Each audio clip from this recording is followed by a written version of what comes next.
Hello YouTube, it is I, Banded Wendy. How are you? It is Wednesday the 4th, 4/4/12, April 4th, 2012. How are you?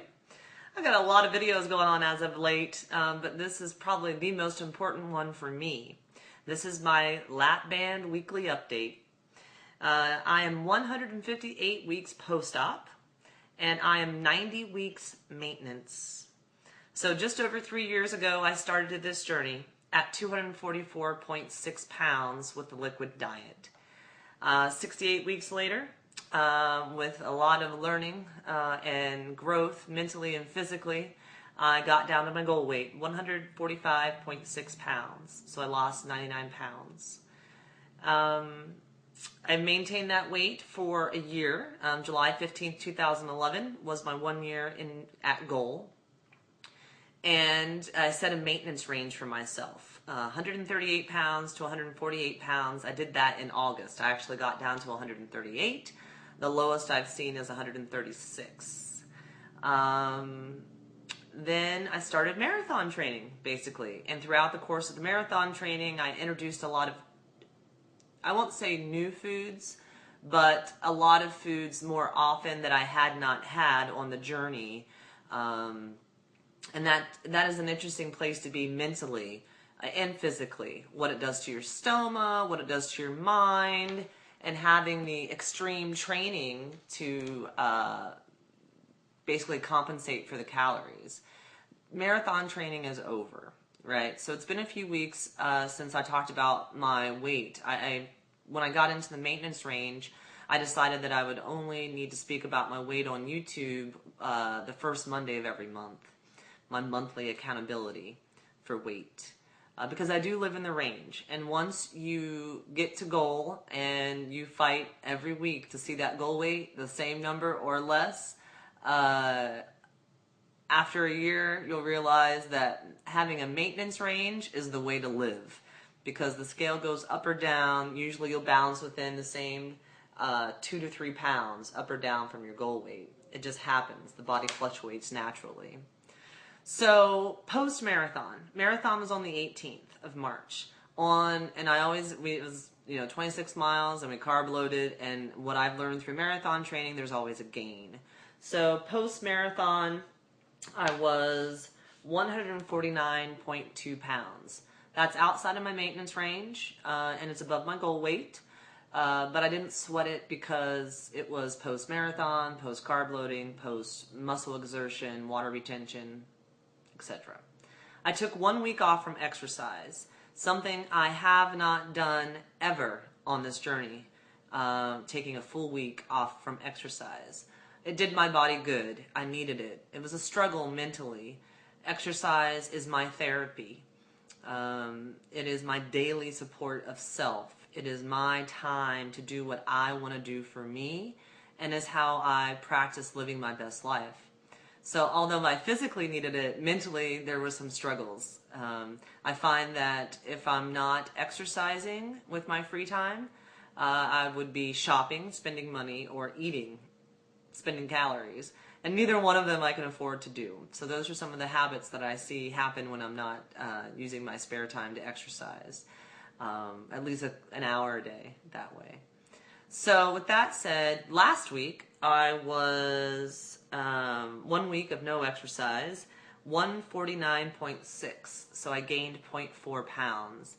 Again, I wasn't sweating it. We started a challenge. Some of my friends and I started a Get It Before Vegas challenge among us.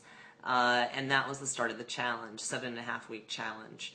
So I didn't sweat the gain either, knowing what had came about. So I also started P90X, got back on the exercise wagon, and I'm doing X2, and I'm documenting the 90 days here on YouTube. I don't know if you've seen those videos or not. If you like them, great. If not, delete, move ahead. But I'm excited about it. I am a P90X graduate. X2 is much harder, and I hope that it'll be as rewarding and satisfying as the original X. So on Wednesday of last week, I was at my lowest weight for the week, 146 point something. So I had lost over 3 pounds, around 3 pounds in 3 days. Because I know how to work the system, right? I'm in a challenge. I know how to lose weight. And I woke up on Thursday, and I had gained 3.4 pounds overnight. That has not happened to me in a long time. And I went back and watched my original P90X videos, and the same thing happened. And I knew what it was about. And I've done some more research about it. When we're strength training or we start a new exercise routine that we have not been doing, our body is exerted, right? Overworked. And our muscle fibers tear, and in order to recover and repair, they will often hold water. So I didn't sweat it. I actually had my 3-year surgiversary appointment scheduled for that same day, last Thursday, and I had planned on getting a fill. I've been living at 5.3 cc's in my band since around October or November, and often I think that's my sweet spot. But I told my surgeon, he's like, you don't need a fill. Why do you want a fill? You're a rock star kind of thing. And I'm like, because I want to eat half a cookie and not a full cookie. And that is part of the new behavior from carb loading, because cookies go down easy in the world of carbs for me versus pasta or rice. So I carb loaded a lot of times with cookies. So those are things that I lit into my journey, but not nearly as often as I had during the marathon training. So now, every once in a while, I'm going to eat a cookie. And the cookies at my house are as big as your head. So if I'm going to eat a cookie, I only want to eat half my head, not the 500-calorie cookie. So he laughed. The office had a great celebration for me. I got to spend several hours with my surgeon and the staff. It was exciting and very kind and warm and inspiring and motivating. So I got the fill. So now I'm at 5.8 cc's. And my surgeon's rule is a two-week liquid diet. So I'm rounding out day 7 right now. And I am back down. Today I'm 147.4. So I am in my lifetime maintenance range, and I am heading towards my Vegas goal, which my Vegas goal is 138 pounds, which is the bottom of my lifetime maintenance range, which I've been to and seen. So I have 9 pounds to lose in 6 weeks. 9 pounds in 6 weeks. So that's what I'm working on. How am I going to do that? I'm eating 1,000 calories or less. On occasion, it might be 1050, but for the most part, I've been under 1,000. Protein, 100 grams or more, often 110, 120. Shooting for 101.4 ounces of water daily. And I'm exercising 5 days a week, and I'm doing doubles on most of those days. P90X2, so strength, core, balance, power, all that fun stuff, and cardio. 3 to 4 short runs per week, and 1 long Sunday run with Hua per week. So everything is on track there.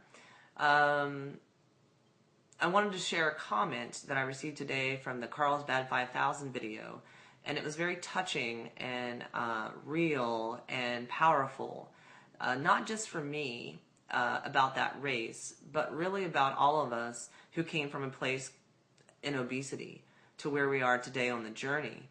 And her words are so impactful to me, and I know them to be true, and she's 100% correct. So Pravia, I want to thank you for taking the time to give me such a mindful comment. I do appreciate it. Here's what she says. You girls rock. Wendy, you know what I found so profound about this accomplishment? It's not your course time or running a 5K or even the medal, although all these are great. It's the fact that you got right back to running, even though you were discouraged about the marathon. Don't take that for granted. It's a fat person's mentality to just give up when we face challenges. You have an athlete's mentality. That is what I call success. And I knew that, and it doesn't ever hurt to have reminders from people. Pravi's been following my journey for a long time and supporting me and encouraging me. So I hold her words with all high regard. And what it really, she's right about that running. I'm never going to get away from exercise or running. Hold me to it. And I do feel like an athlete, and it is a physical and mental connection. Am I the best athlete? No. Am I formerly obese and had weight loss surgery and changed my life with diet and exercise? Absolutely. Is that an athlete? For sure. Is that equal success? Yes. You heard what I said. Food, diet, and exercise, right? It's so easy to get off track. A girlfriend and I both started P90X. She's doing the original version. I'm doing the X2 version. We both started the same day last week. We both had a gain the same day last week. That's what caused me to go back and look at my past videos and do some more research on the internet to assure both of us it's okay. Like, you didn't eat a freaking house to gain 3.4 pounds overnight. You're confusing your body, and that's what happens. So don't derail yourself with bad food choices or a choice not to exercise. Stay on course. Continue to make the right food choices. Continue with your fitness. Utilize the tool that you have inside of you, whether it be for her, gastric bypass, me, the LAPBAND, and whatever other surgery you may have out there, and drive ahead. And be successful. That's successful. Allowing yourself to control the mental thoughts that go on in your head with regard to food choices and choices for exercise. So, yeah, Pravi, I'm right there with you, because I haven't seen 150.4 pounds in a long time, unless it was post-carb loading. And that was challenging for me. It was a little bit challenging. Not too tough, I'm going to get to 138, and who knows where else I'll go, but you'll see. I'll show you. So, anyway, I got blood work done last week, waiting for the lab results from my 3-year. Vegas, started shopping this weekend, Western wear. I can't wait to see how everyone dresses up for Friday night. Country roundup, whatever it is. Bring your shit kickers, because we're going to do the boot scoot and boogie. And video's getting long, so I'm going to cut it. If you're still here, thank you so much for watching. I always appreciate your support, and I'll check in with you next week. Have a good one. Thanks.